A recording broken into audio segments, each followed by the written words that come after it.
ಶಿಗ್ಗಾಂವ್ ತಾಲೂಕು ಬಸ್ನಾಳದಿಂದ ಬಂದವ್ರಿ ನಾವು ಮಠಕ್ಕೆ. ಮುಳಗಾಯಿ ಪಲ್ಯ ಅವ್ರಿ, ಅನ್ನ ಸಾರು, ಅವು ಭಕ್ತರು ರೊಟ್ಟಿ ಪಟ್ಟಿ ಅವನು ಇವನು ಕೊಟ್ಟಿರ್ತಾರೆ, ಅವನು ಕೊಟ್ಟ. ಈಗ ಶಿರಾ ಮಾಡಿದ್ದೀವಿ ರೀ. ಈಗ ರಾತ್ರಿ ಈಗ ನೀರು ನಾಳೆಗೆ ಬೆಳಿಗ್ಗೆ ಮತ್ತೆ ಇದು ಮಾಡ್ತೇವೆ ಮುಂಜಾನೆ ಮತ್ತೆ ಚಲೋ. ಇದು ಫುಲ್ ಇದು ಸಾರು ಮಾಡಿದ್ದಾರೆ ಇಲ್ಲಿ. ಅಲ್ಲಿ ಅನ್ನಕ್ಕೆ ಬಗ್ಗೆ ಮತ್ತೆ ಅನ್ನ ಮಾಡ್ತೀರೇನ್ರಿ? ಕುಂತಳ ಮಹಾರಾಜ ಒಂದು ಸವಲತ್ತುಗಳನ್ನ ಮಾಡುವುದರ ಜೊತೆಯೊಳಗೆ 200 ಚಿಲ್ಲರ ಎಕರೆ ಜಮೀನನ್ನ ಒಂಬಳೆಯಾಗಿ ಕೊಟ್ಟು ಇಲ್ಲಿರ್ತಕ್ಕಂಥ ಅವರ ಸೇವೆಗೆ ನಿರಂತರವಾಗಿ ನಡೆಯುವಂತೆ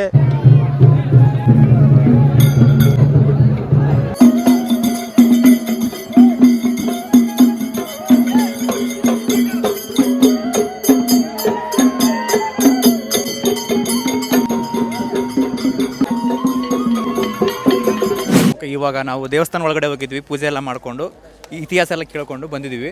ಇವಾಗ ಸ್ವಲ್ಪ ತೇರ ಹತ್ರ ಹೋಗೋಣ. ತೇರ ಹತ್ರ ಹೋಗಿ ತೇರಿನ ಬಗ್ಗೆ ಮಹಾರಥೋತ್ಸವ ಎಲ್ಲ ಹೇಗೆಲ್ಲ ಆಗುತ್ತೆ ಅಂತ ಹೇಳಿ ಅಜ್ಜವ್ರು ಎಕ್ಸ್ಪ್ಲೇನ್ ಮಾಡ್ತಾರೆ. ಈಗ ತೇರು ಇದು ಪಟ್ಟು ಕಲ್ಲೂರಿದ ಇದು ಅಲಂಕಾರ ಸುಮಾರು 600 ವರ್ಷಗಳ ಹಿಂದಿನ ಘಟ.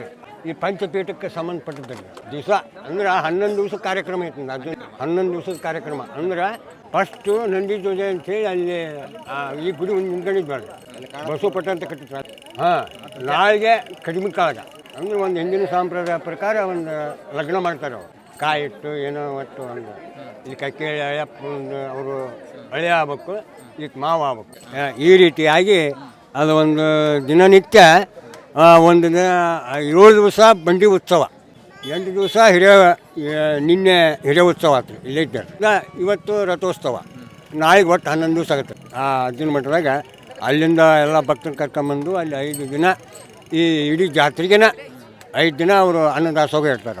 ಅವರು ಆದರೆ ಒಂದು ವೈಭವ ಆ ಸ್ವಾಮಿ ಮತ್ತು ಈತನ ನಂಟು ಭಾಳ ಒಂದು ಇದೈತ್ರಿ.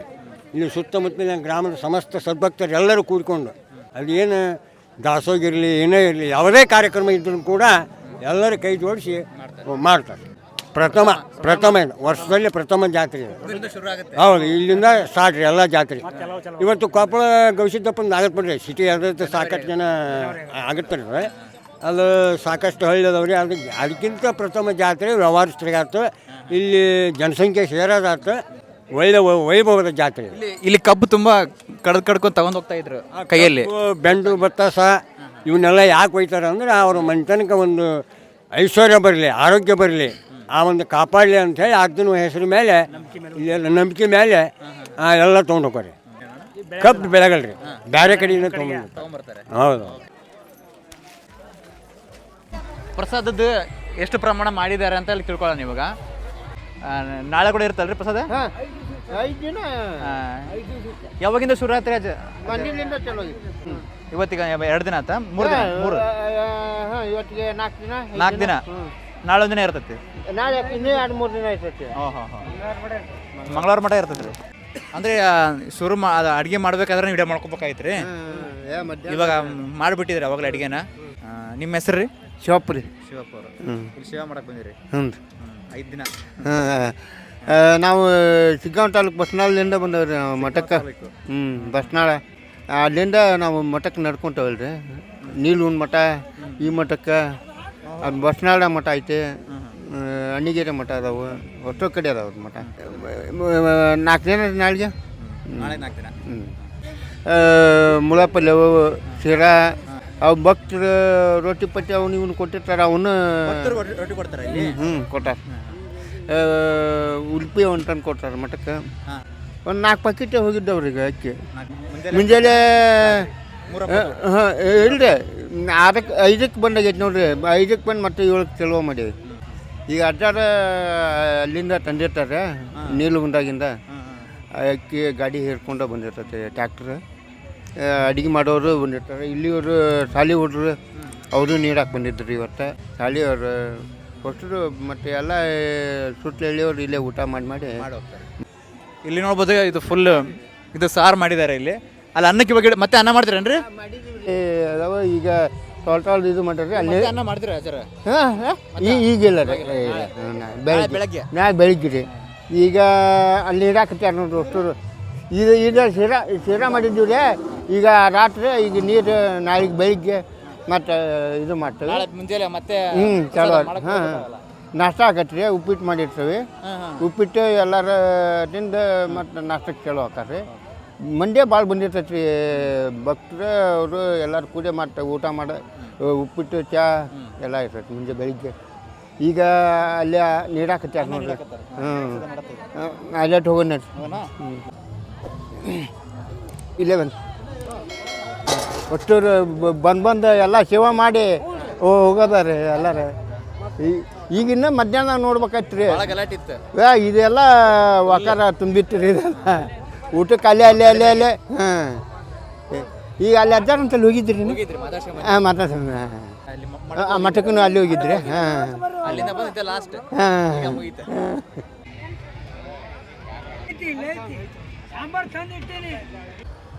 500 ವರ್ಷಗಳಿಂದ ನಡೆದುಕೊಂಡು ಬರ್ತಾ ಇರತಕ್ಕಂಥ ಗುದ್ದೇಶ್ವರ ಸ್ವಾಮಿಯ ಜಾತ್ರಾ ಮಹೋತ್ಸವದ ಈ ಕಾರ್ಯಕ್ರಮ ಈ ಭಾಗದ ವಿಜೃಂಭಣೆಯಿಂದ ನಡೀತಕ್ಕಂಥ ಒಂದು ಜಾತ್ರಾ ಮಹೋತ್ಸವ ಕಾರ್ಯಕ್ರಮ.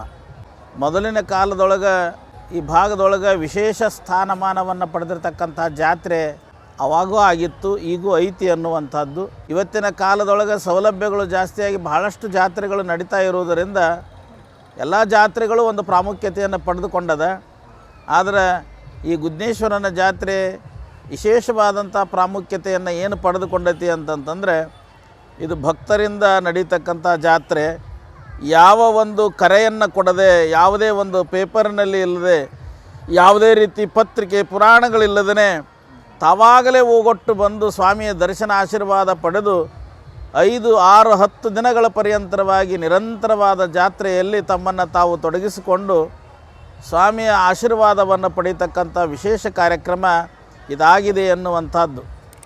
ಈ ಗುದ್ದೇಶ್ವರ ಅಥವಾ ರುದ್ರಮುನೀಶ್ವರ ಮಹಾಸ್ವಾಮಿಗಳವರು ಅವರು 800 ವರ್ಷಗಳ ಹಿಂದೆ ಬಸವಣ್ಣನವರ ಕಾಲದಲ್ಲಿ ಅವರು ಇದ್ದಂಥ ಮಹನೀಯರು. ಅವರು ಬಸವಣ್ಣನವರು ಆ ಕಡೆ ಹೋದ ನಂತರ ಈ ಕಡೆ ಅವರು ಸಂಚಾರ ಮಾಡ್ತಾ ಈ ಕುಂತಳ ರಾಜ್ಯಕ್ಕೆ ಬಂದ ಒಂದು ಪರಿಣಾಮವಾಗಿ ಈ ಗುದ್ದೇಶ್ವರ ಮಠದಲ್ಲಿ ವಾಸವಾಗಿ ಈ ಗುದ್ದೇಶ್ವರ ಮಹಾಸ್ವಾಮಿಗಳು ಎಂಬ ಅಭಿಧಾನವನ್ನು ಹೊಂದಿರತಕ್ಕಂಥದ್ದು. ಅವರ ಮೂಲ ಹೆಸರು ರುದ್ರಮುನೀಶ್ವರರು. ಆ ರುದ್ರಮುನೀಶ್ವರರು ಗುದ್ದೇಶ್ವರರಾದ ಪರಿಹಂತು ಅಂತಂದರೆ ಅವರು ತಾವು ದೇಹವನ್ನು ಬಿಡುವಂಥ ಮಾರ್ಗ ವಿಶೇಷವಾಗಿ ವಿಚಿತ್ರವಾದಂಥದ್ದು.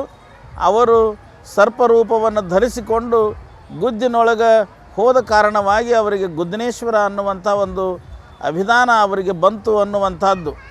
ಇದನ್ನು ಕಂಡ ಈ ಯಾವ ಕುಂತಳ ಮಹಾರಾಜ ಅವರಿಗೆ ಎಲ್ಲ ರೀತಿಯಾದಂಥ ಒಂದು ಸವಲತ್ತುಗಳನ್ನು ಮಾಡುವುದರ ಜೊತೆಯೊಳಗೆ ಈ 100, 200 ಚಿಲ್ಲರ ಎಕರೆ ಜಮೀನನ್ನು ಒಂಬಳೆಯಾಗಿ ಕೊಟ್ಟು ಇಲ್ಲಿರ್ತಕ್ಕಂಥ ಅವರ ಸೇವೆಗೆ ನಿರಂತರವಾಗಿ ನಡೆಯುವಂತೆ ಮಾಡಿರ್ತಕ್ಕಂಥದ್ದು ಆ ಕುಂತಳ ಆಗಿನ ಕಾಲದ ರಾಜರಿಗೆ ಸಲ್ಲುತ್ತದೆ ಅನ್ನುವಂಥ ಮಾತು. ಅವು ಯಾವ ದಾಖಲೆಗಳು ನಮ್ಮಲ್ಲಿ ಇರದಿದ್ದರೂ ಸಹಿತ ಇನ್ನುವರೆಗೂ ಈ ಆಸ್ತಿಗಳು, ಈ ಮಠ, ಈ ಪರಂಪರೆ, ಈ ಭಕ್ತರು ಇವರು ಚಿರಸ್ಥಾಯಿಯಾಗಿ ಉಳಿದಿದ್ದೇ ಕಾರಣ ಅನ್ನುವಂಥದ್ದು. ಅದನ್ನು ಹಿಡ್ಕೊಂಡು ಈ ಭಕ್ತರು ಎಲ್ಲ ಮನೆದೇವರು ಅಂತ ತಿಳ್ಕೊಂಡು, ಮನದ ದೇವರು ಅಂತ ತಿಳ್ಕೊಂಡು ಬಂದು ಈ ಜಾತ್ರೆಯಲ್ಲಿ ಪಾಲ್ಗೊಂಡು ಪುನೀತರಾಗ್ತಾ ಇರುವಂಥದ್ದು ಒಂದು ವಿಶೇಷವಾದಂಥದ್ದು ಅನ್ನುವಂಥ ಮಾತನ್ನು ಇಲ್ಲಿ ಹೇಳ್ತಾ ಇದ್ದೇನೆ. ಇಂಥ ಒಂದು ಜಾತ್ರೆಯಲ್ಲಿ ಬಹಳಷ್ಟು ಜನ ಬಂದು ಭಾಗವಹಿಸ್ತಾರೆ, ಲಕ್ಷಾಂತರ ಜನ ಬಂದು ಭಾಗವಹಿಸ್ತಾರೆ. ಇದು 5, 6, 10, 15 ದಿನಗಳವರೆಗೂ ಸಹಿತ ಈ ಜಾತ್ರೆ ನಡೀತಾ ಇದೆ ಅನ್ನುವಂಥದ್ದನ್ನು ಇಲ್ಲಿ ಹೇಳಲಿಕ್ಕೆ ಬಯಸ್ತಾ ಇದ್ದೇನೆ. ಈ ಜಾತ್ರೆಯಲ್ಲಿ ಸುಮಾರು 75-80 ವರ್ಷಗಳಿಂದ ಗುದ್ದೇಶ್ವರ ಸ್ವಾಮಿಗಳವರಿಂದ ಈ ಒಂದು ನಿರಂತರ 5 ದಿನಗಳ ದಾಸೋಹ ಕಾರ್ಯಕ್ರಮ ನಡೆದುಕೊಂಡು ಬರ್ತಾ ಇರುವಂಥದ್ದು. ಅದರ ಹಿನ್ನೆಲೆಯೊಳಗೆ ಈ ವರ್ಷವೂ ಸಹಿತ 5 ದಿನಗಳ ಪರ್ಯಂತರವಾಗಿ ಎಲ್ಲ ಭಕ್ತರ ಒಂದು ಸಹಕಾರದೊಂದಿಗೆ ಬಂದಂಥ ಭಕ್ತರಿಗೆ ಭೋಜನ ಮತ್ತು ಪ್ರಸಾದದ ವ್ಯವಸ್ಥೆಯನ್ನು ಮಾಡಲಾಗಿದೆ. ಆ ಪ್ರಸಾದವನ್ನು ಸ್ವೀಕರಿಸ್ತಾ ಇದ್ದಾರೆ ಅನ್ನುವಂಥ ಮಾತನ್ನು ಇಲ್ಲಿ ಹಂಚಿಕೊಳ್ಳಲಾಗ್ತದೆ.